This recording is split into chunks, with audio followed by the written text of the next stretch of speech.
Occultists Anonymous and our Mage the Awakening Chronicle Into the West. Thanks for joining us. As mentioned previously, I'm playing with the Time Arcana, and we're going to see if I fuck anything up. That's right, I can say the F word now at the start of a YouTube video and not get demonetized. Yeah, who better to have with me? No. So true. So true, bestie. Before we get deep into our obscenities, thank you all for joining us. Shout outs to our patrons who support us monetarily: 1D4 Con, James, Adele, Alice, Alexander, Alsert, Alu, Bernie, Chris, Doc, Emil, Jeff, George, Cat Feathers, Klaus, hang on, Meteor V Bunny. Okay. Milo V3, Moku, Mozart D minor, Nick, Other Guy, Perry, Food, Polkadot Hubris, Puppeteer, Riafio, Shexar, Starfish, Terran, The Nowhere King, This Is Hype, Thomas, Tom, Verhex, and Vortex. Thank you all so much for your support. When we last left the Coven, they'd met up with the Architect, Archmage Rilla, and had a little chat, a little heart-to-heart about... yeah, I'm the one who kind of got this thing going, and I know functionally how to stop it, but I've never been successful. But maybe now, having this many archmages, we can blitz the god machine, but we got to do some recon first. And there was more conversation, but Isabel was like, nah, I have another problem I need to solve first, which may be a secret weapon that will help us later. A surprise tool for later. Exactly. And took off to Boston by by flapping her wings and soaring through the sky, something twice as high, sent a book. I think that's how the song goes. Anyways, unless you have butterfly in the sky. Butterfly in the sky. Yeah, that's it. Yeah. Take a look. It's in a book. It's reading rainbow. Something read banned books. Thank you, LeVar Burton. So unless you have some other plan, I believe we pick up in Boston after a long day's flight. Yeah, it takes a while. Yeah. Flying by jet is going to be, several hours. Flying by human-sized bird wings, still going to be a minute. Now, the alternative would be to be a little bit more, Legba-esque. You don't have space, but you do have a road. Mundane flight to Boston, then. Hell yeah. Which means, then, that we go meet up with our dear friend, whose name I do have here. I just have to find it. From the Adamantine Arrow, Nalita, who was at the bar, which I imagine is where you're headed, or... Okay. That's sort of the only thing I know, right? Right. Well, there's the... and I know who I'm talking to when I say this, but the proper thing of introducing yourself to like the Herald and coming into the Concilium and stuff like that, as opposed to flying in and landing outside of a known Adamantine Arrow safe house. But I know who I'm talking to. Yeah. So I imagine we're not full on alighting in the middle of the beer garden, but I definitely feel like there's some looks in Boston that evening when you probably a fucking gunslinger just walks right. into I was just saying, like, not even painted up, but a woman gunslinger, sheriff badge, because if I remember correctly, you actually got a sheriff badge made. Yep. Striding through the streets of Boston, where the normal attire are suits and dresses, and the idea of pants of that style. Definitely not happening on most men. Definitely not on any of the women. But yeah, you have 6 guns, and so there's looks, and then 4 more. huh? Oh God. No more guns for Petrichor. No. Unless. Yeah, unless you don't have matter, so you can't snap them into existence. But Or prime. yeah, definitely getting some looks, but then a quick, you know what? Never mind. This is not my business. I'm not going to say something. Yeah, ma'am.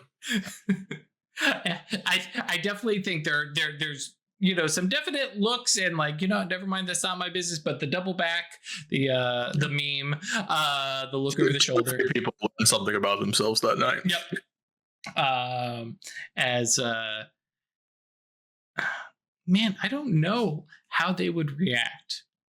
Actually, I think you get to the bar, and there's lots of funny looks, but nobody inherently obviously magical comes to say hey.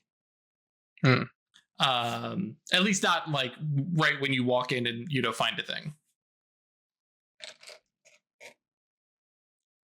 I would say she waits. This is as patient as she'll be. Okay. She waits in the beer garden to be at least invited in.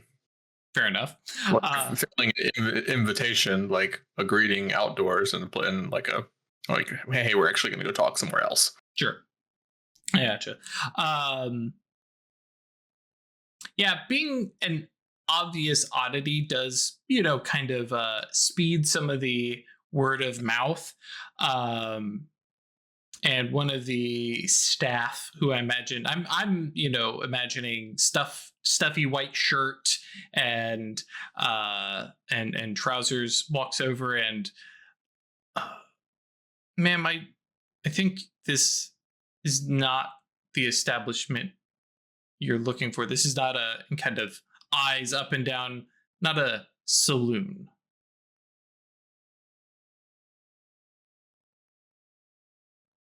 Could you tell me what you're looking to find, and maybe I can point you to someplace else? She starts speaking in Spanish. No habla inglés. Yeah. Yeah. It's like, basically just, it's like, excuse me, I know very well what I'm supposed to be.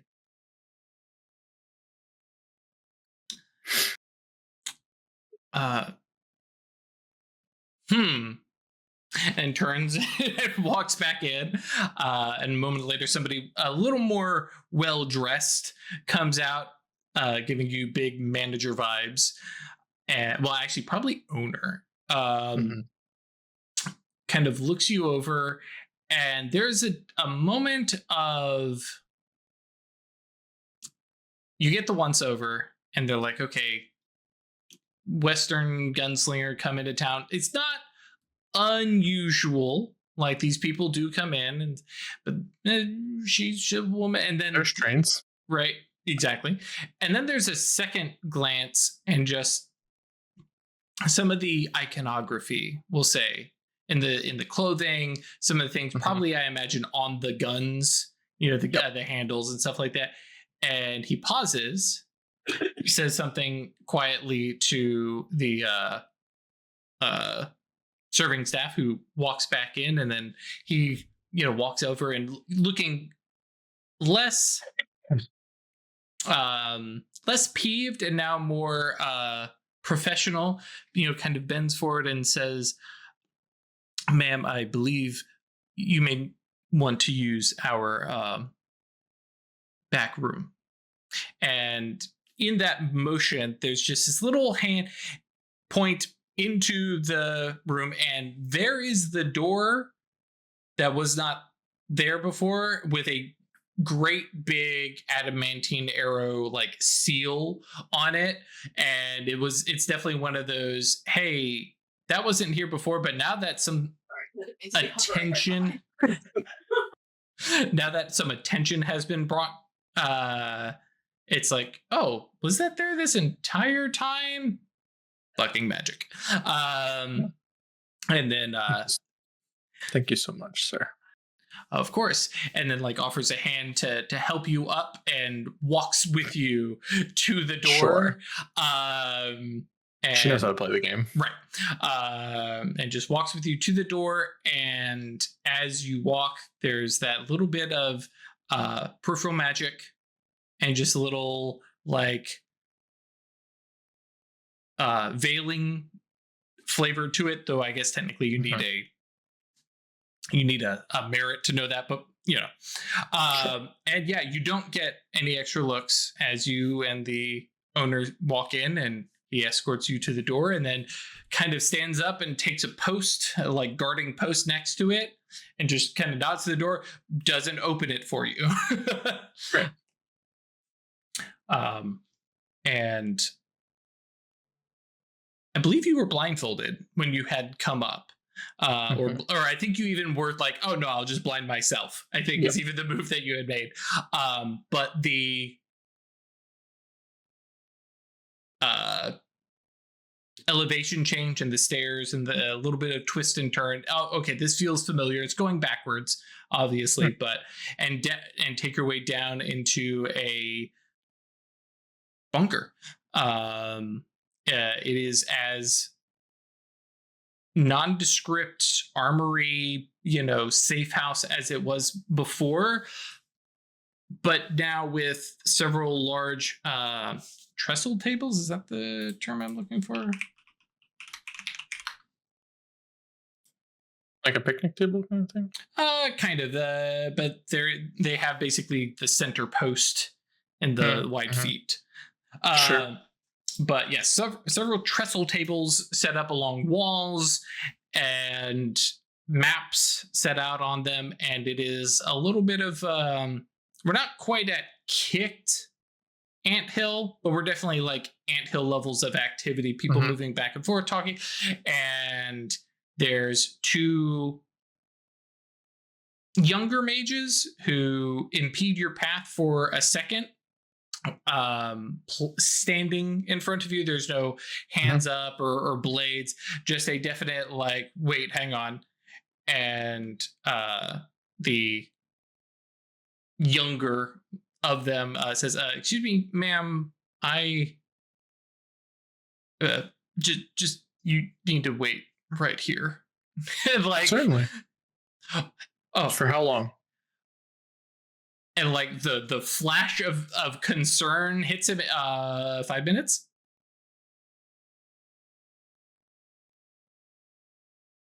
And just stare him down. Yeah.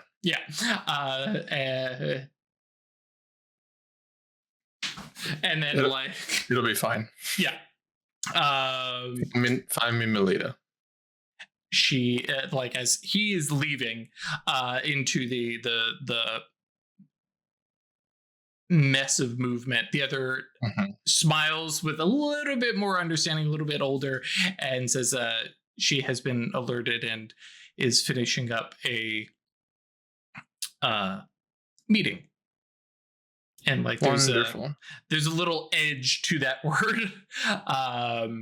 And yeah, you wait less than 5 minutes right there at the door, and Melita emerges from another door off of this main room, none of the rooms that you've had the opportunity to explore previously. And she comes out and she's wearing that same Grecian toga, and marches through the throng of people who just make way because she's full steam ahead, and like pulls you into like the warrior embrace, grabs your forearms and says, Petrichor, it's been a minute. How are you? I have no idea how many minutes it's been. Less than 5, I believe. No, I mean, how many I have experienced since the last time I saw you. Oh, that's true. That is subject. Have you been? And she looks you over up and down a couple times. You have the little sense of like little mage sight life magic going on. And she's like, you do not seem much older. Pretty similar to what I've experienced. Do you have a mind mage available to you? Yes. Grab them. Come with me. There's something I need to show you. Is this Tempestaria related then? Yes. Fabulous. And like there is a hungry feral grin as she kind of snaps at another mage who looks a little bewildered. And this is out of the kind of, I don't want to say regimented because that gives too much of the military vibe to the adamantine arrow, but it's the military, right. And so she quickly joins you with another mage who looks as if he's actually seen some combat. There's that look in the eye, the like he doesn't have a prey look like some of the new adamantine arrow who are a little overwhelmed. This is at least one of the what are they called, the thunderbolt leaders. This is somebody with some Thunderbolt experience. Guardian. Those, man, they got some good names. Yeah, they do. And falls up and falls in step with Delita, and she motions up the stairs, and then, or we have rooms here if that's comfortable for you. Whatever works. Fabulous. And she kind of touches your arm and leads you with the other mage falling in a step behind you and into one of the kind of like ancillary rooms. It looks like it would be like a squad briefing room. There's like some chairs, a big spot to put a map up, but very kind of nondescript, meeting room for, like you said, paramilitary purposes. And she just steps into the middle of the room, takes a seat, kind of motions to the big open space in front of you and goes, this was kind of sudden, and we didn't even have word that from the Herald that a new mage had arrived, so I'm sure that's going to send the whole concilium into a tizzy. But what's up? I found the Tempest. She kind of gives you a look. She's like, have you been drinking? We know where the Tempest is. I found its origin. That makes her lean in a little bit more, and she goes, do tell. I'd rather show. And she looks at this other mage. I'm going to think really hard about this. Grab it from my mind and play the scene for her, if you will. And the mage kind of looks down at Nalita, and Nalita shrugs. It's like, you're the guy who does mind stuff, Vanis. Okay. Sure, let's do that. I'm just gonna reach in and grab whatever's on top. Absolutely. Okay. Haven't ever done it like that. And you just whips up a quick, mind spell. Just not even read the depths. That's one. Not just surface thoughts, but like, a fresh active memory kind of thing. Mm-hmm. And he kind of gasps and goes, okay, let me, and there's a moment of looping in, and then you feel the very familiar sensation of telepathy. Mm-hmm. And he goes, I think this might be a little better. Are you comfortable with this, ma'am? More than you know. It seems so. Okay. This is how my coven functions every day. That's rather intimate. That's kind of nice. And sorry, I'm getting distracted, please. Oh, that's true. Yeah. You guys probably are. Overall, all our games have been fairly small covens until the end, and then all of a sudden we start picking up all these stragglers. But yeah, with that, it's much easier, and you share,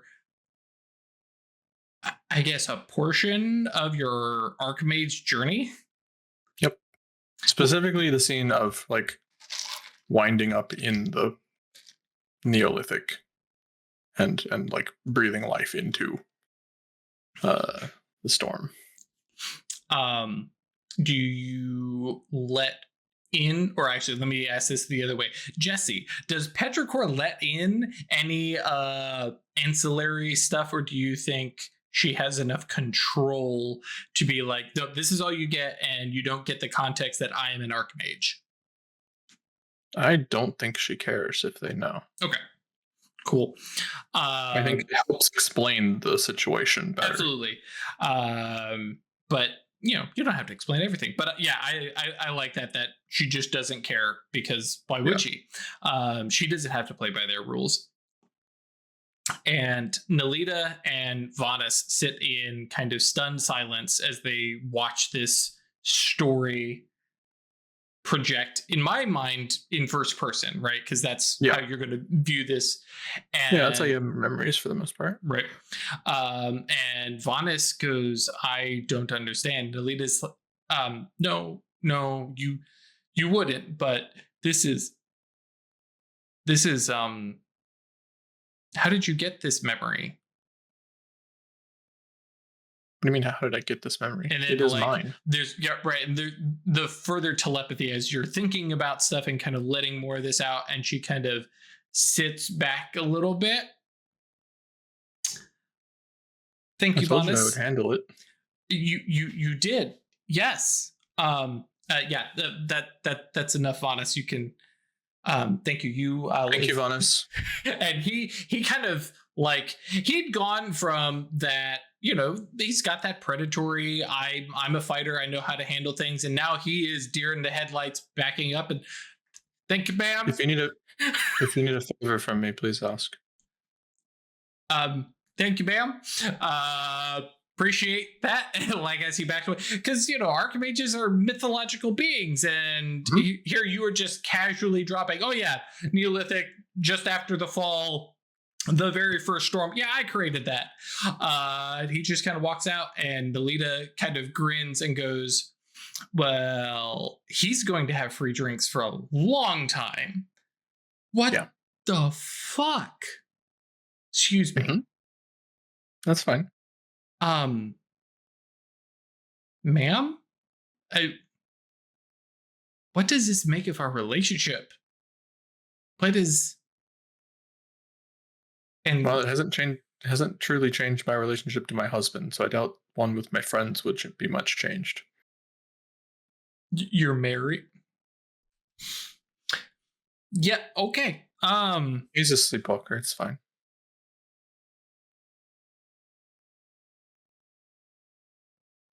There's so much to unpack there, but that's not... You're welcome to travel west and find out what my life is like someday. I will come visit. After all this, I'm coming to visit, because I need to see this tiny podunk town that everybody said there's nothing there except a bunch of backwater witches. Do they... Never mind. Let's... Tempest, Storm. That's the question you want to ask. Yeah, there's a lot of questions I want to ask. The one you were about to ask, though. Are you... Nope. Nope. I don't even want to know. The coven? Yeah. Are you all archmages? Yes. I'm going to pretend that's a lie, because what have I gotten myself into? And like, looking around, like, there's nobody there. The century. Yeah. Okay, well, you know what? For the Tempest. Nelita, would you like to save the world? That's an unfair question. Of course I do. But like, archmages is no territory. We don't get involved with them. You steer clear. You don't do what they want, because they're going to stab you in the back. But you hang on. Seems unlikely. No, you would shoot me in the front. You weren't an archmage. No. Your timing is off. We could have skipped so much hassle if you just done this before. Never mind. Getting sidetracked. I think we needed to lose that day to give me the motivation. Oh man, there's that fate and time stuff. Ugh. But yes. Yeah, that checks out. So are you just gonna snap you're not gonna just snap your fingers and take the Tempest, because if you were, you would have. How can I help? We need to begin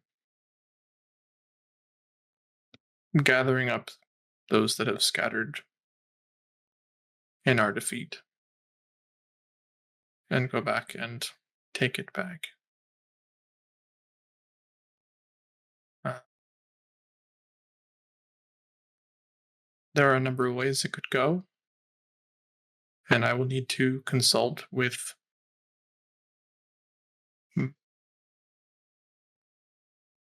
the supernal of the Tempest that I've been in contact with. I see. Well, she's a Obrimos. Mm. Yeah, so she can't see him. I mean, you could fix that with spirit. Hmm? Oh, right. Because the he's a time dog. supernal. Yep. Yeah. You were totally right. Yep.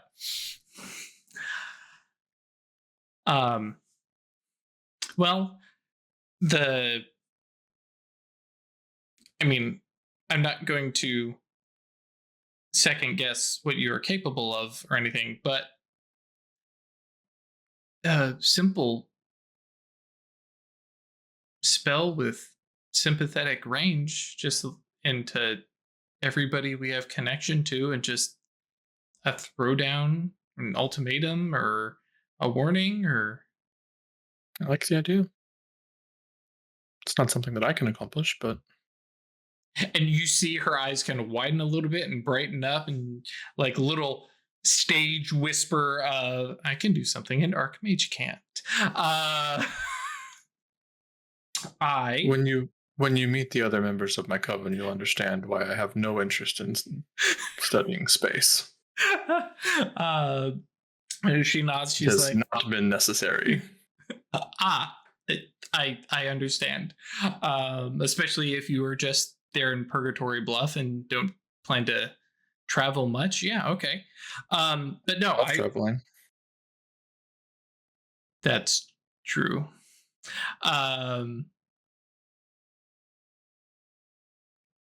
Yeah, I could.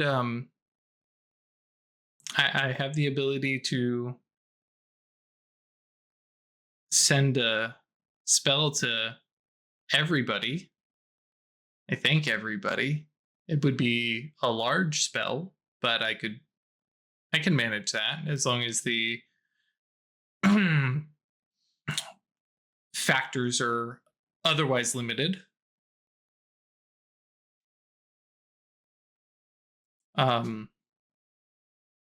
could send a sound that they all hear.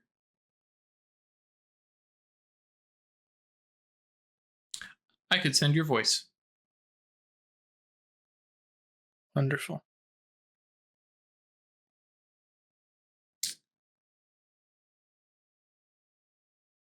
Space and forces. Mm-hmm. Yep. Do you know what you'll say? I'm sure I can figure it out. Okay, well,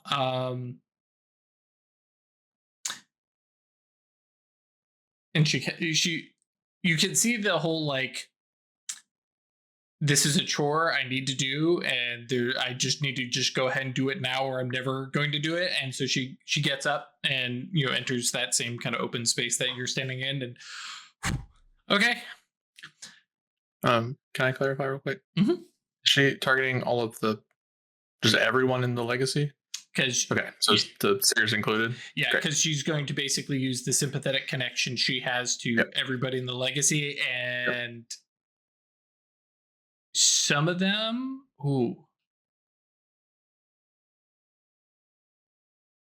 because she's going to do a broad number of subjects. So she has to bump the potency up for missing sympathetic names, which is kind of expected. But otherwise, keeping the potency low means that she can just put it all into scale, and then it'll be a short, missing sympathetic names. Yeah, because she doesn't necessarily know everybody's real name. So you take a Oh, okay. step in sympathetic range. Stuff Jesse has never had to mess with. Sympathetic range? No, I got weird. I was like, you have a like strong connection to other people in your legacy. So right. It just gets bumped down to the medium. Yeah. Or weak. I can't remember. I feel like it goes from a +2 down to a +1 or Sure. Whatever. It's fine. Either way, she can manage it as long as like the rest of the stuff is not too much, because she's also aiming at a large scale of subjects, because it's not area, because individual people. So she kind of like takes a minute and works some yantras and stuff, and then kind of holds the spell at the ready and goes, I'm ready to oh no, actually she flipped that around. Are you ready to dictate your message? Okay. Begin. And she basically just sends the sound that she hears in the room to everybody in the spell, which is because I imagine the Tempest are definitely maybe 100 members. Yeah. Yeah. Somewhere between 50 and 100 was what I thought. Yeah. So yeah. So everybody's going to get a surprise spell and across that particular connection. Some people may, push it off or, ward against it. But yeah, this is at least the best opening step that you could do, I think. Brothers of lightning and sisters of thunder, I speak to you as the mother of storms, Petrichor. We will not sit in silence and banishment from the tempest which is mine. 1 week hence, I shall reclaim it, and all those that would fight alongside me for its reclamation are welcome.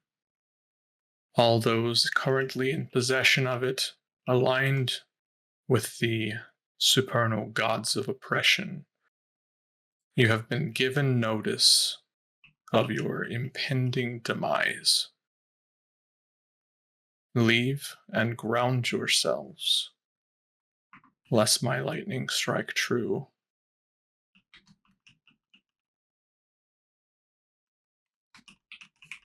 And yeah, short and sweet, and also very Tempestary. And the spell finishes casting effectively, or I guess the duration ends. And you have probably the weird loop back of it getting sent to me. Yep. Yeah. Yep. And she kind of looks and kind of grins and goes, "Hell yeah, that was cool." So I just realized that if anybody looks at that spell, that's just my signature over all of it. This is why you don't get involved with archmages. You just get looped into all sorts of crap. Well,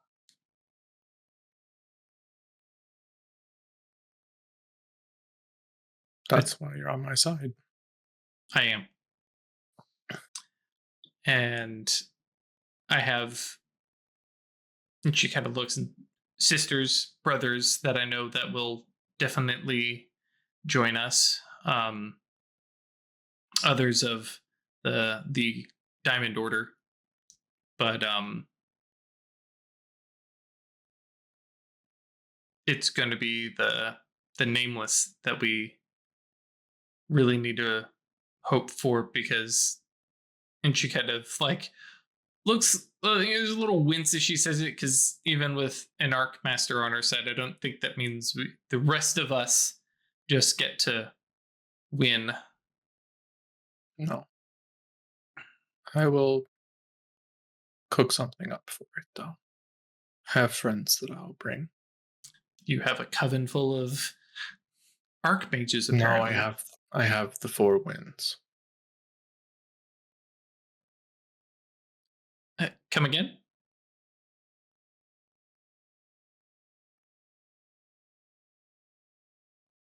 Spirits of the four winds are my familiars. Because this is a thing archmages do. Yes, ma'am. I need to know what is happening.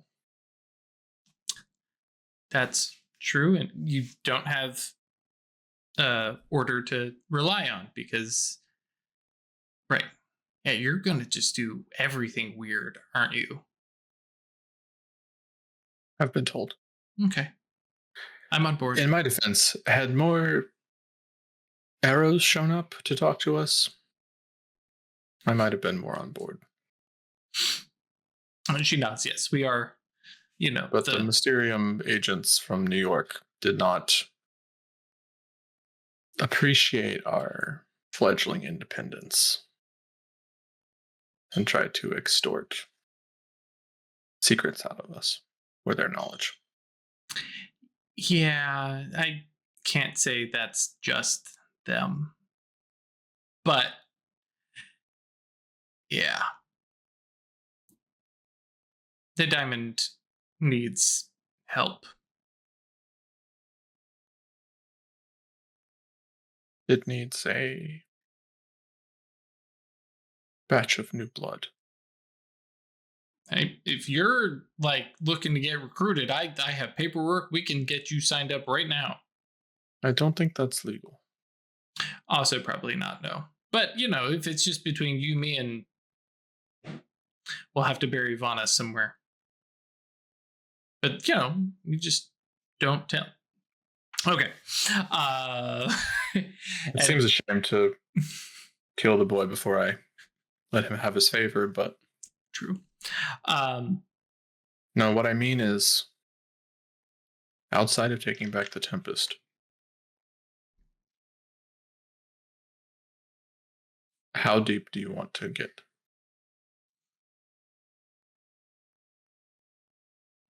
You are my Tempestari sister. You fought alongside me and shed blood alongside me, and now have revealed a secret. And she kind of gives you a look, realizing that you really don't seem to care about it being a secret, about yourself, that others would keep secret. And yeah, no, I think you've earned at least a modicum of loyalty. And hey, if you're giving out favors, being owed a favor from an archmage doesn't sound like a bad idea. No, it doesn't.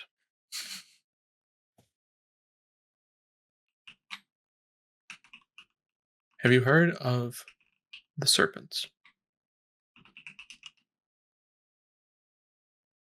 Mm, not without context.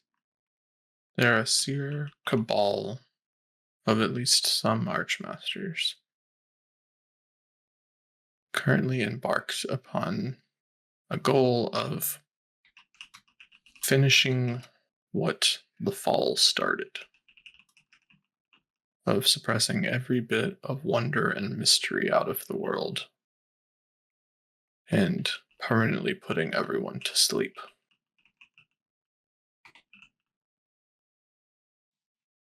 Well, that sounds particularly bad.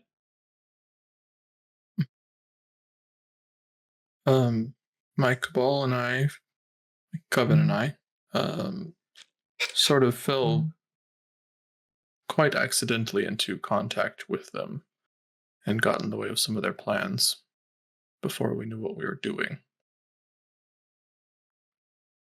and have been engaged in a back and forth shadow war for a while. Oh, see that part I understand. So you're asking me how deep I want to get in on a shadow war against a particular group of seer. Yeah, I'm on board. Like that's not a question. The archmage stuff, you know, makes me wonder how much weight I can pull, but I'm on board for anything within my capacity. As and she holds her hand up. As long as I'm not in some way betraying or endangering sleepers. No, you're very much protecting them. Then I think we can get along just fine. After we take back the Tempest, however that results, the main goal that I think we have out west, and that the Diamond should have, is to make sure that as many nameless orders come to the side of the Diamond as possible. Just as the country itself is forming lines, I think Mage Society is about to have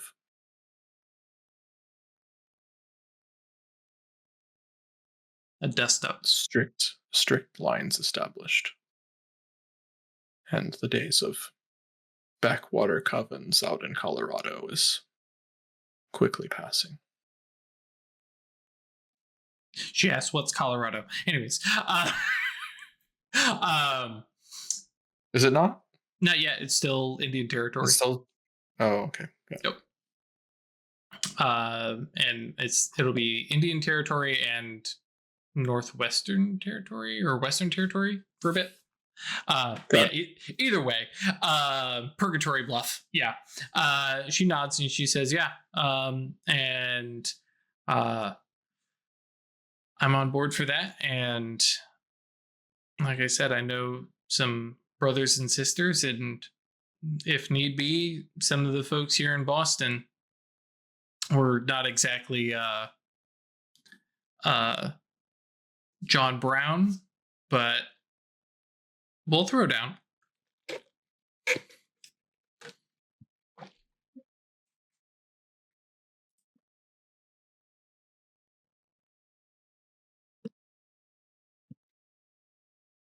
Very well. I'm not sure how much. Frankly, I don't know anything about your political situation here. But I think your concilium must consider things I've said today. I will probably have to. Good. I'm happy to come back and testify in any way that need be, if it is helpful. I think the hierarch and the counselors would shit their collective pants. But I can definitely bring some of this forward to the concilium personally. Not throwing around that a nameless order archmage told me. And sure. We don't have to tell them immediately. Yep. And start nudging them towards at least preparation for action. Because if it is something that literally is threatening the world, to throw it into a new fall, a greater veil, or whatever fancy term they come up with. Sure, good. Hopefully we don't really need to have a name for it. Correct. Then hopefully we get in the way, because, at least speaking on behalf of my order, inaction would be worse than failing. Agreed. It is not like us to sit still. Not at all. And I think we can. I think we can fade the scene there. As Nalita escorts you back upstairs and out into the beer garden again, and another more appropriate farewell than the warrior embrace, because as she comes up the stairs, suddenly she has a dress on, or more specifically, the toga becomes a dress. and you were kind of left to your own devices safely outside of secure adamantine arrow territory.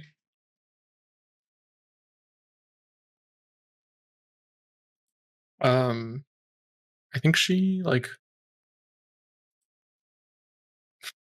I think Petrichor operating on the timeline that her coven has sort of approached tasks just offers to that she will be in town for the next 2 days whenever the Concilium would like to speak with her. 2 days? Fine, 4. She'll need at least a couple to prepare to take the Tempest. Nalita grins and says, well, we'll see if that happens.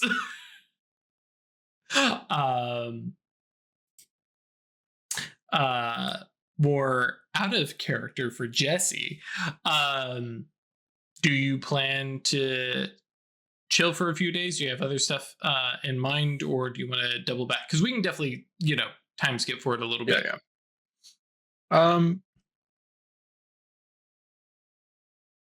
I think as far as her goals, like she has set the sort of time to go to the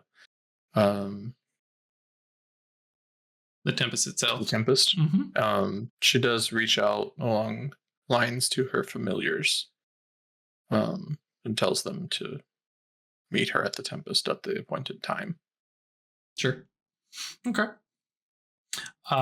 Cool. Yeah, in that case, we can definitely jump forward to a Concilium meeting.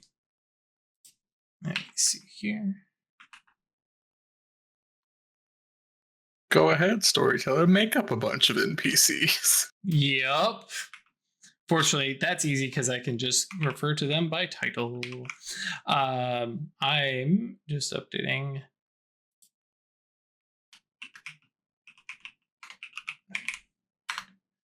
my internal chronometer. Very well. So yeah, the idea of making you wait for the next Concilium meeting, which happens like once a month, it probably seems like a bad idea to Nalita. So and being an adamant sage herself, she has a little bit of pull, and we pick up with Petrichor meeting 2 days later. So you've had enough time to, calling your familiars is a reflexive action. But she explores the new city. She's never been here. She's never been to this entire biome of the world. It's so warm and wet. Well, cool and wet. Excuse me. Yes. It's November. October. It's November. Yeah, it's pretty chilly. Yep. Yeah. She goes shopping and gets some more appropriate dress to not be full gunslinger total mode. Standout. Yeah. Makes some adjustments with the tailor. Yes, I need to be able to reach my holsters. Because back then women's dresses didn't have pockets, but they had holes to reach the pockets under the dresses, or in Petrichor's case, her holsters. Yep.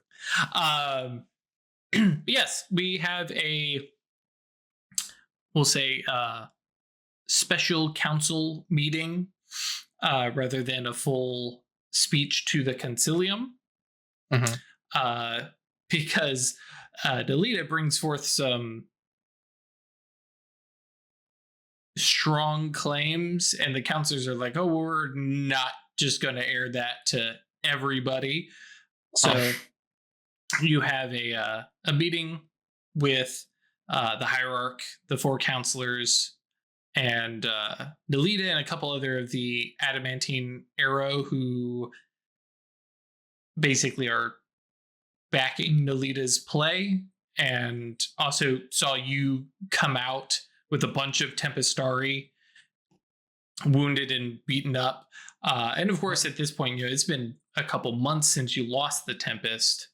And so that story has gone around, because the Tempestari aren't exactly a secretive bunch about their legacy, nor about the Tempest itself, because at the end of the day, you have stories all the time of, well, this big old storm came through, and everybody looks at Nelita and goes, that one wasn't us.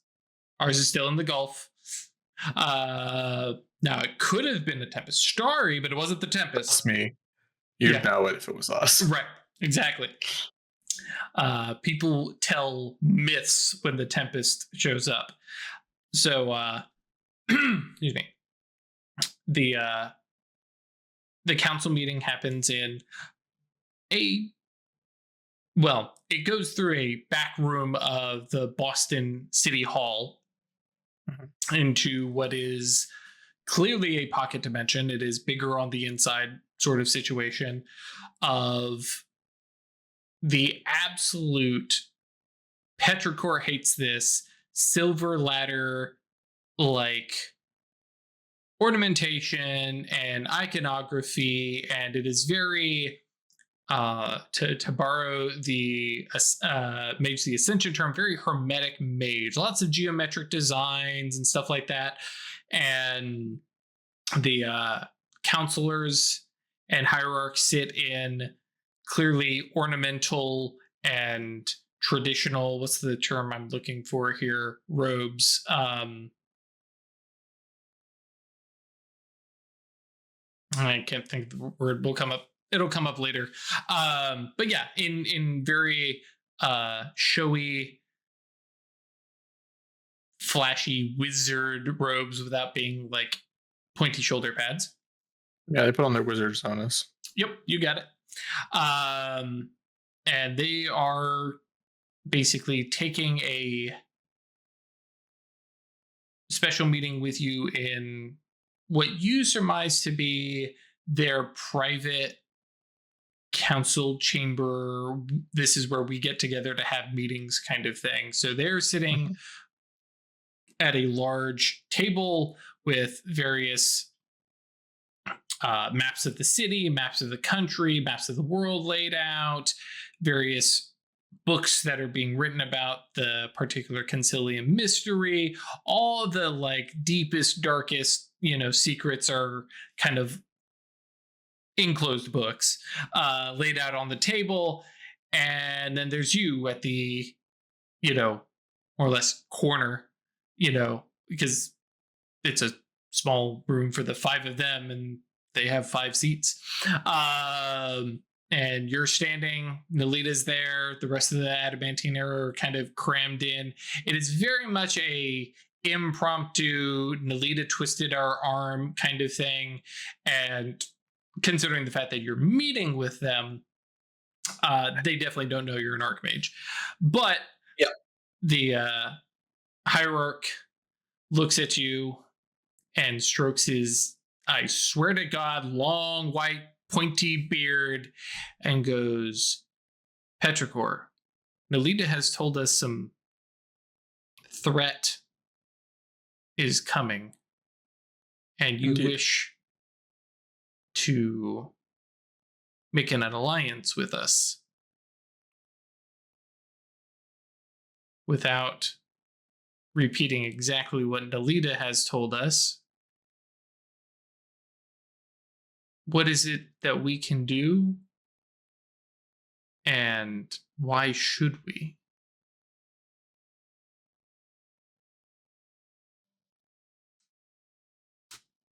Well, first of all, thanks to each of you for spending some of your valuable time with me here today.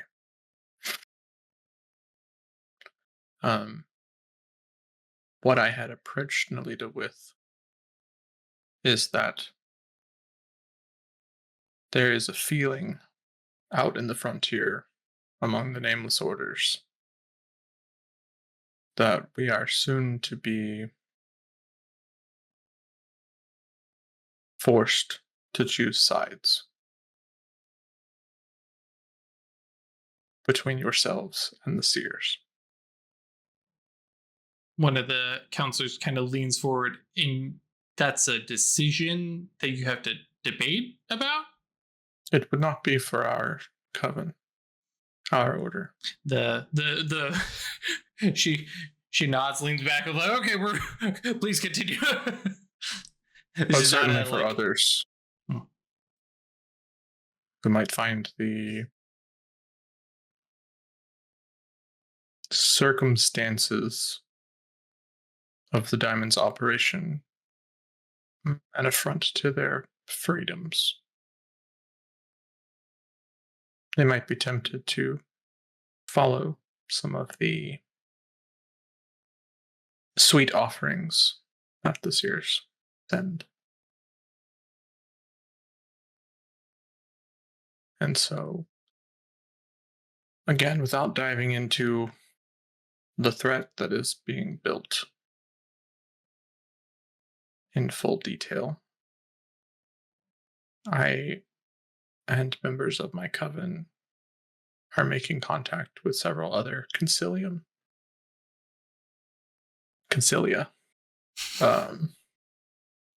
and trying to begin the process of diplomatic relations on a renewed front. One of the other counselors leans in. So, how many nameless orders are you already in contact with? I mean, out of character at this point, like at least a dozen, right? Yeah, easily. Yeah. Yeah. So he nods and kind of okay, and they're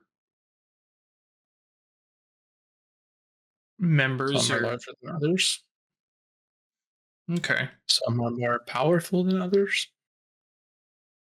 There's a little bristling amongst the rest, but again, not an outright threat, but there's that whole implied thing that happens. Um, okay, so that is a decent reason for why we might want to work with you, but what exactly are you asking of us? It's a bit of an open and vague thing at the moment.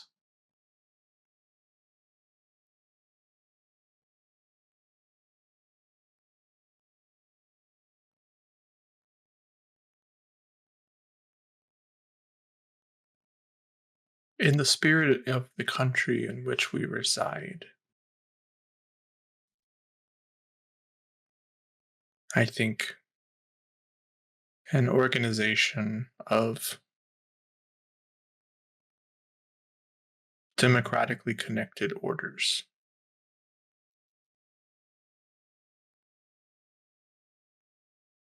would be fitting for the needs and desires of most of the orders that I've found and come in contact with.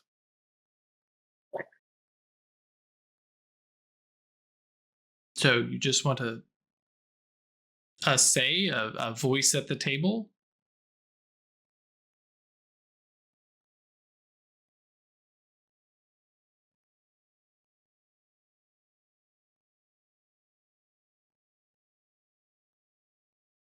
I believe so. That is something that, had it been offered to me when I was a new mage approached by those of New York, might have made a difference in my choices. Some more nodding, and it is Boston, and they have a history here. And they're looking at each other and go, well, and they kind of lean in and talk to one another quietly, relying on the fact that any spells that you had were either dropped or at least not actively visible. And then lean back over and say, I believe, as you said, that is an acceptable start for uh, uh, an alliance. Um, we will not agree to anything now, but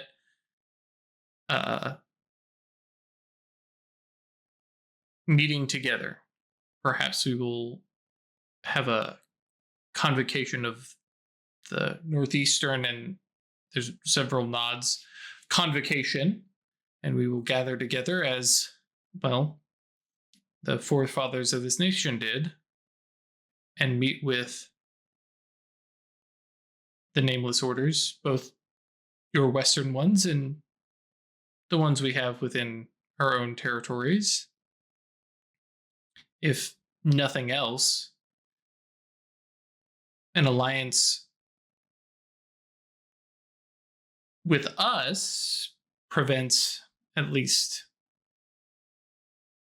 on paper, you leaning towards joining with whatever the seers might offer. And their offers can be tempting. Indeed. If you are not asking us to take up arms and march out against some vague threat, then we can at least agree to talks and opening our doors. We are not deaf to the rumblings across the astral that things are happening and not merely a war within the states. Things are. You're saying it spreads through the world. It does. There's discussion. There's even signs within the astral realms of the Diamond Order that show change. Interesting. I'll admit it's not my area of expertise. But it is happening. And the Diamond Order did, at one point, have more than 4 orders. So, Truly. indeed, it's, well, messy tale. But yes, there were other orders. It has not always been us 4, and one of the mages kind of waves, and even the Mysterium is young compared to the rest of us. So we are not completely inflexible, as some would have you think, as he adjusts his robe that is probably like older than the United States. Within an inch of its life. Right, yeah. Then, if I may speak plainly about a mundane issue. Very well. The mundane issue. What do you mean? The diamond must agree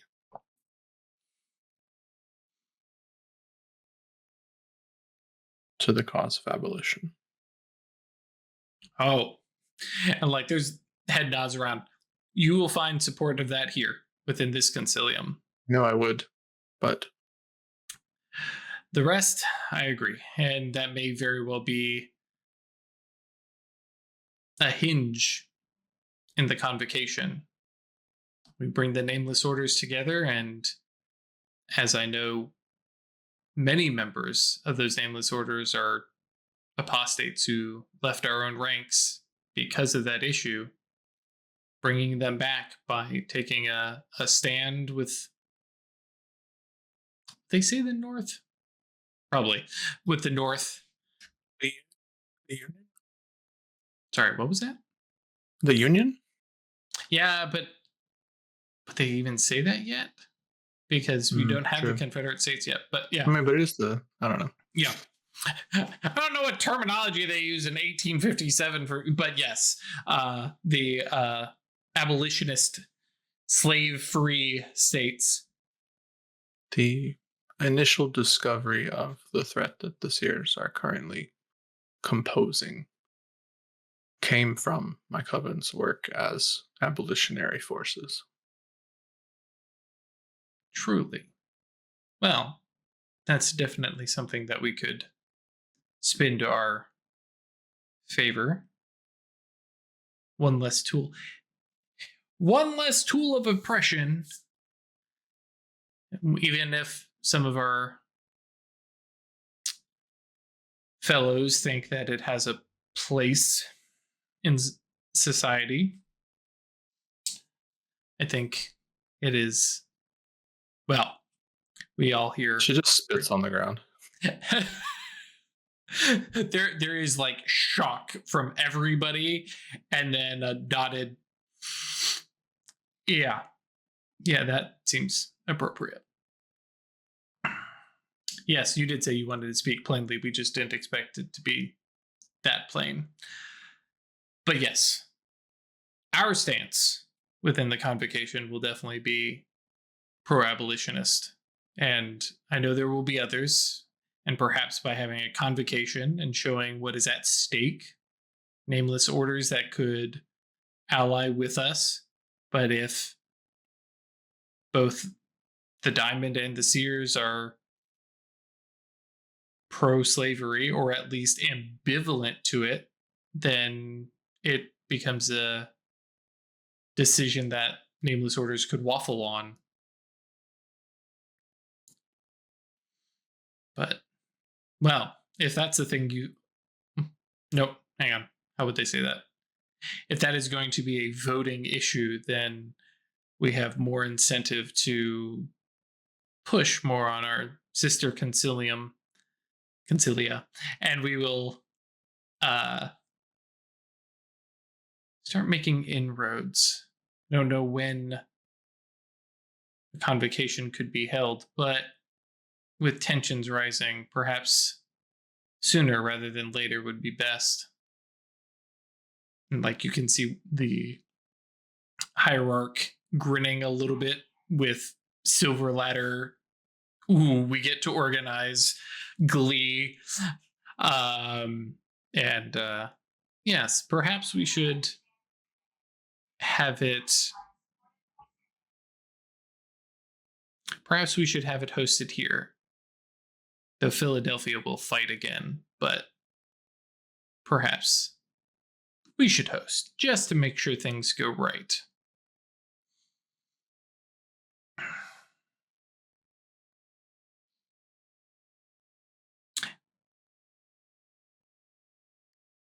Yeah, and I think If you have, go ahead. if you have contacts you think that my personal advocacy towards might help, I'm happy to travel. They nod, and actually that's spot on, actually, because the hierarch goes and takes paper, vellum, and begins writing very quickly. The handwriting is not overly like floral and artsy or anything like that. It looks like a letter. It just happens to be on vellum because, of course, it has to be. And then after writing it, signs, that's big and fancy, and then slides it across to you. It's basically a write-up of the bearer here, comes with best wishes from the Boston Concilium. Please treat them as a guest. They have an important message, and we ask that you hear them out, with integrity, blah, blah, blah, blah, blah, blah, blah. It's just a very fancy, hi. Sure. It's a letter of introduction, essentially. Yeah, that's a good way of saying it. Confirmation that contrary to your looks, you can let them in. They're not going to cause trouble. I actually think the sheriff badge probably goes a pretty good way with them. It's like you don't walk around with a sheriff badge. It kind of speaks to like 3 of the 4 orders, honestly. Yep. Because Silver Ladder literally use badges for their order tool. So yeah, absolutely. And they like imposing some order here and there. Cool. And then as they are Hierarch is explaining the idea of a letter of introduction, just very, very vaguely, because Isabel grew up in high society. She gets that, right? Which Petrichor is does also not give off the vibe, though. right. And I think that's the other thing that probably happens over the course of that meeting is they're like, oh, wait, hang on. She is not like grown up Western yeehaw, podunk. No, there's that thing, which Petrichor and Isabel. As soon as she starts talking, That's true. like all that storytelling and flair starts coming out. They're like, oh, hold on. Yep. But also like the high society aspect that, I'm sure Petrichor and Isabel has kind of tamped down, but comes up every now and then. And they're like, wait, hang on.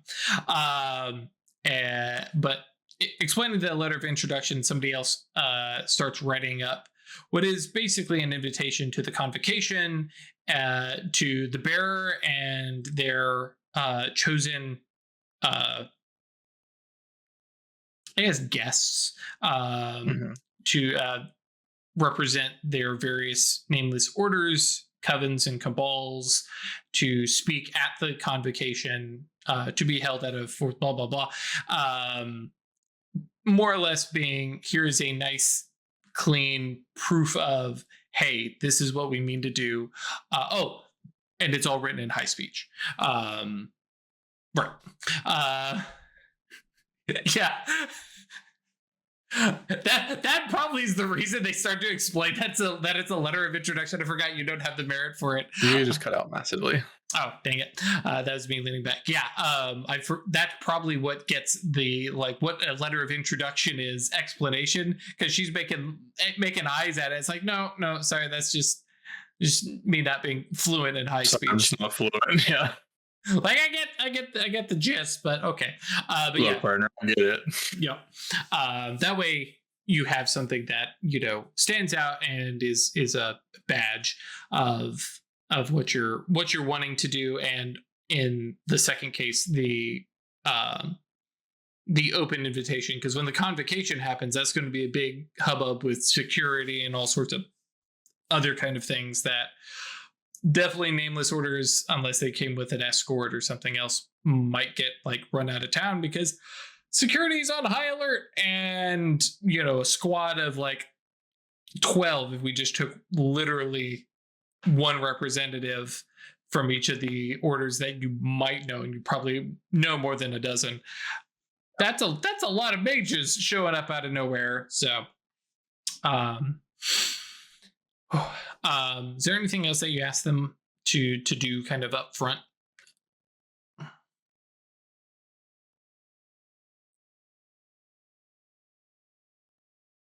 think she asked if they will keep their eyes open in the ephemeral worlds for any signs of seer encroachment or installations. Well, nothing has we haven't seen anything, but there is an oddity with the dogs. But I'm sure you all are aware of the dogs that have been talkative. Certainly, it is something that has been noticed. Okay.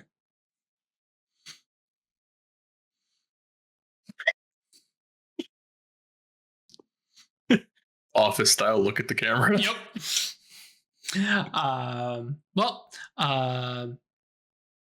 In that case, this meeting is adjourned.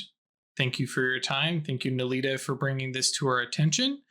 And I hope this continues to be almost said profitable, beneficial arrangement for all of us.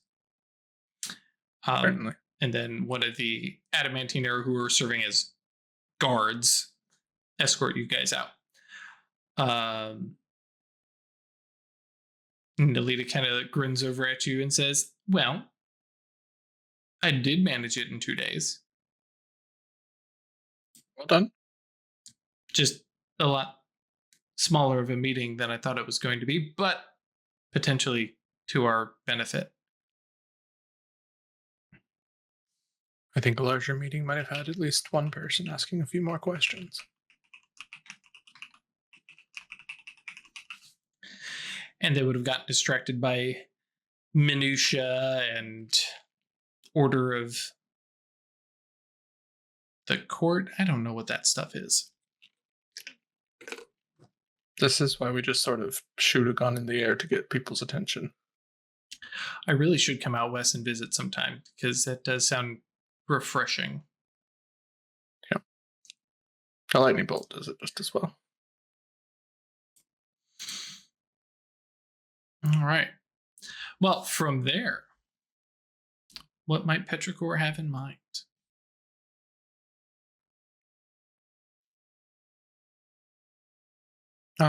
From there, it's probably like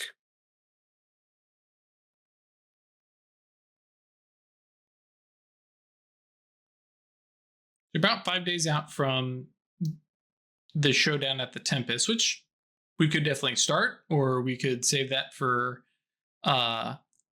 next episode and dig in deep. yeah, I think some continued prep and then have next episode be like the Tempest is probably cool. Okay. I think she would want to summon the Time Dog. And would give Nelita the option of being there. Yeah, she's definitely on board.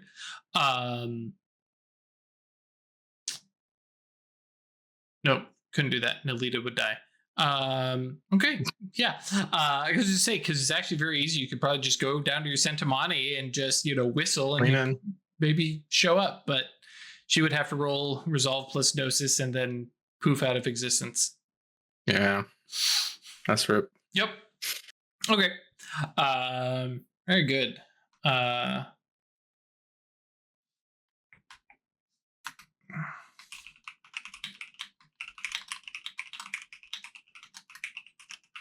right, good stuff. Yeah, I think Nelita takes you to her sanctum. It's not the best place for summoning the Time Dog, because it's not a domain for him. Mm-hmm. And her even being there is a little bit of a detriment. But summoning the Time Dog is also a lot easier for you. Yeah, at this point, it's not super hard for me to do. No. Heck, because you're rolling, was it Gnosis plus Spirit? I think we got that in spades. Yeah. 12 dice base. Yeah. Yep. And you have a reduction in how many successes you need anyways, because Supernal Watcher. Yeah. Yep. So I like the idea of you guys finishing your summoning in Nelita's Sanctum, which is a Grecian temple. It is definitely in honoring of Zeus and Poseidon, with various very, very lightning theming. Well, with Thunderbolt Guardians, the Tempestari, it just works. The temple itself is actually built within a large warehouse down at the docks. So you have this big open warehouse, some crates and stuff like that are visible from the front door, and then stepping inside are, that's big, like white marble. Well, actually, it's not white. It's actually painted as is appropriate for what would have been Grecian. In the appropriate time, excuse me. And iconography, statues, a not exactly small bronze statue of Zeus on one side and Poseidon on the other, and everything is just so in very Abrimos, geomantic designs. And so the Time Dog steps out into this and kind of looks around, looks at you, looks at Nelita, and then back to you and goes, "Mother, this is very wrong." I'm sorry, I did the best with what I could. You did, but kind of makes it a shake of the body, big shoulders moving. Because, like, again, big wolf, not dog. Mhm. And he is looking more like massive timber wolf than ever. Mhm. And then looks over at Nalita and nods and says, "Daughter." And she's just kind of staring, going, "That thing comes out of your soul?" Um, so I sort of. Okay. It comes from the supernal world, right? Well, yes, but also, yeah, big damn dog. I really would Wolf. not have figured wolf. That's true. I would not have figured the Tempest being a wolf.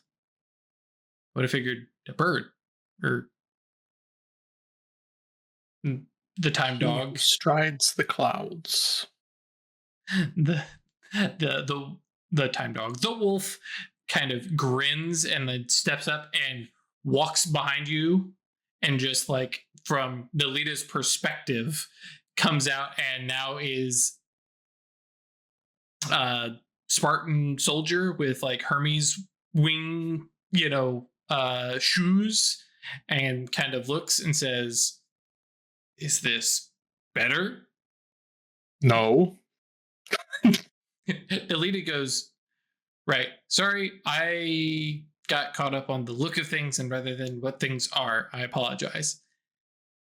The soldier kind of nods and then walks behind you and does that same and just becomes the giant wolf and then flops in a very like relaxed posture and kind of looks about.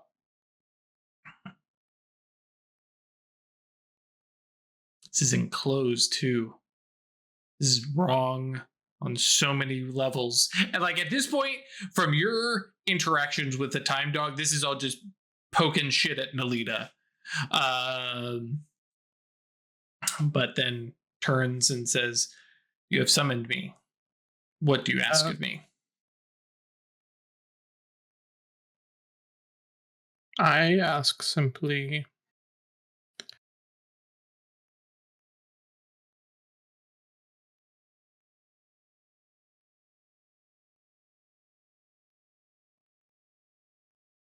if your representation here in the mundane world is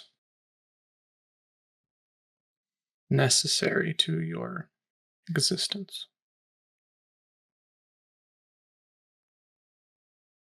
"Oh, as I stalk you and follow you." No, no, no. The Tempest. "Oh, no. I represent the Tempest. I represented the Tempest before it existed in those few short days. And when it finally stops, I will still continue. I am," and then kind of grins, "the Time Wolf. I exist across all of time. Just as there are supernals that you could not even fathom summoning because what they represent has not entered human minds yet." Mm. Much like the dark figure we saw inside the Tempest. Perhaps there are many within the Tempest that A death that is not yet real.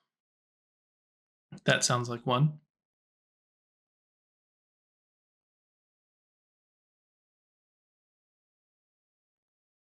Why do you ask? Because we aim to reclaim the Tempest from the seers that have it. And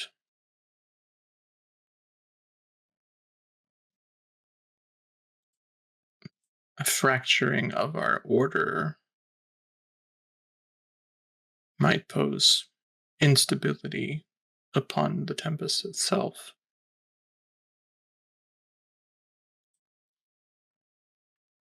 And quite frankly,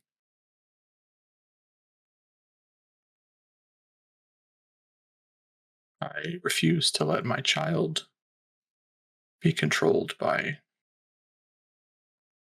allies of those that would squash the world under their boot heel. Time Wolf makes a big doggy grin and says, "They do not control the Tempest. They sit upon it, they steer it, but they do not control it. And if that storm, which has rocked the phenomenal world since the earliest recorded days, was gone, that does not end storms, that does not end the Tempestari. And even if the legacy that you founded were fractured, it does not end, it simply changes. It grows, it evolves. And if some who serve the Exarchs need be hunted down to ensure the survival of the legacy, then so be it. It wouldn't be the first time that Tempestari killed Tempestari.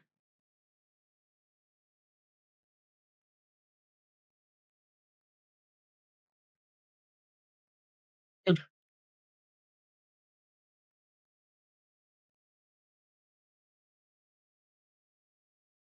I'm glad that you would not be gone if the Tempest was. No, this is just a representation of even the self that you saw. And that is just a aspect of a greater whole, which is just itself an aspect of the supernal, which is just the aspect of everything. So long as existence keeps turning and the abyss does not swallow us all, I'm rather resilient.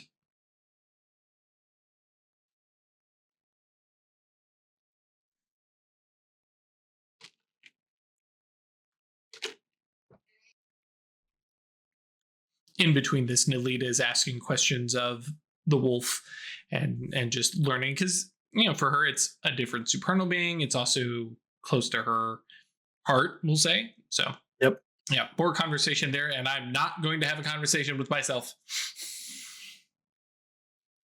Not gonna have a conversation with yourself. Mm-hmm. Yeah.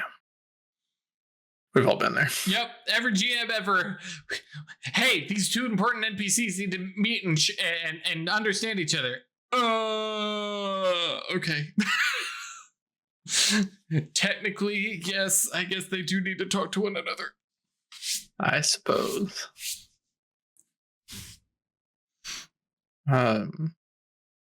Cool. So I think, that there's no real task that she needs of him or anything.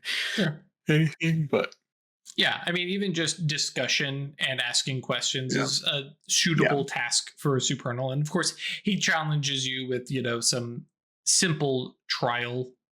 But at this point, it's just, especially for what you're asking, it is such a minor thing. It is easily hand waved as part of the summoning itself. You've summoned him multiple times before, and, kind of, sort of, didn't really coax him into existence so much as the storm, but it's a little wibbly wobbly. Yep, exactly. Chicken and egg situation there. But Nalita does obviously get quite a bit of knowledge from him, and studies, asks questions, has conversation with you, probing a little bit more about being an archmage, because she's never met an archmage before, and now it's somebody who a few months ago wasn't an archmage, and so clearly this is a new change. Here, you gotta step in. Man, what is happening with my mic? I'm gonna bring it over here. Discord's being evil. Hopefully you folks at home and future editor Drew is not going to have issues with that. But yeah, it's just lots of conversation, just the great nerdy stuff that, Petrichor really loves. Yeah, some good conversation, and then eventually he departs, returning back to, from Isabel's perspective, just the other side of the veil, just the other side of her mage site.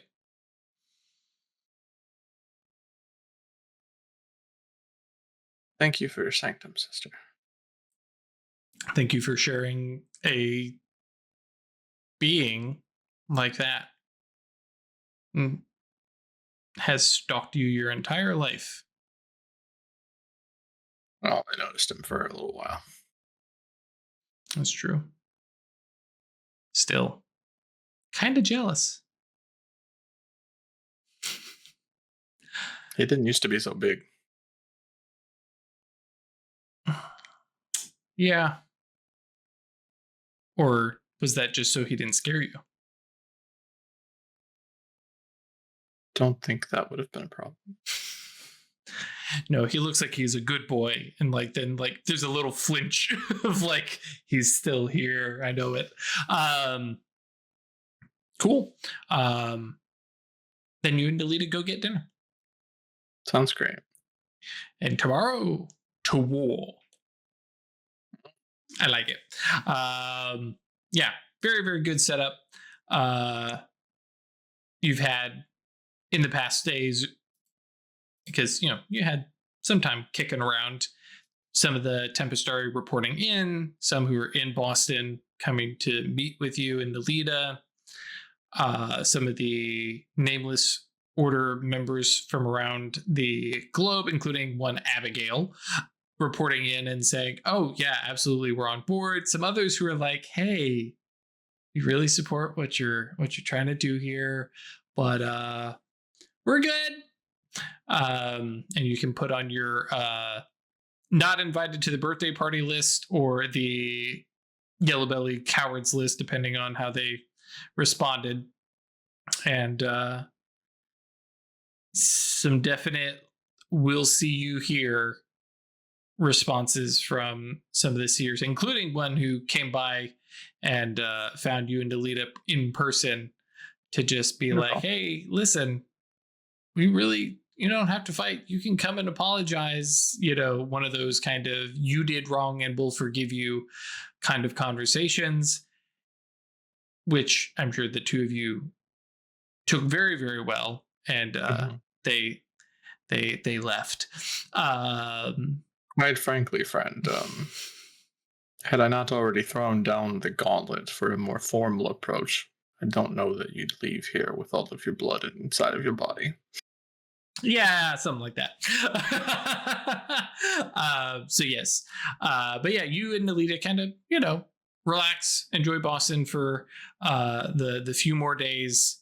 And with that kind of ratcheting build up, the ozone in the air, the smell of rain, and of course with two of you more advanced Tempestari members, Boston is just rainy as hell, which in November actually it's pretty fitting. Well, and specifically is very weird in my head because it's November and people might be expecting snow, but it is always rain.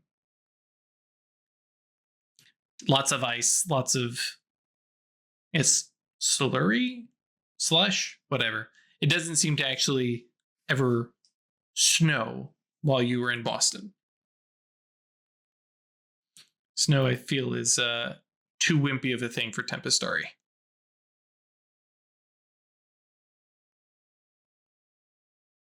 I mean, blizzard. That's true. That's fair. Yeah, I'm over here with my I live in the South. The Texas boys. Yeah. Southern California, Alabama, Texas, Japan. Oh, look, I'm. Oh, that's true. Not a fan of the snow and the cold, but I have existed within it. Yep. But I'm like, snow, it's just wimpy. No, it can kind of suck. Of course, if you go to Alabama, they'll love to tell you about the blizzard in '93. Anywho, thank you all for joining us. For y'all, you have to wait like, a month before you get to watch Jesse kick down the door and take the Tempest back. For us, it'll be next week. So enjoy that. And if you want to come talk to us on Discord, that's www.yeetsinto.space, the Songbird original.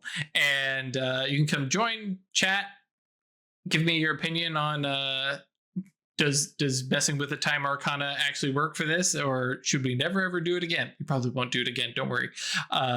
In case you missed it, the Chronicle is heading towards a final climax one way or another. And if you do want to support us monetarily, that's www.staylucky.club. Again, not a required thing. Nobody relies on that money. It's just for upgrades in art and stuff like that. We'll catch you next time. Bye.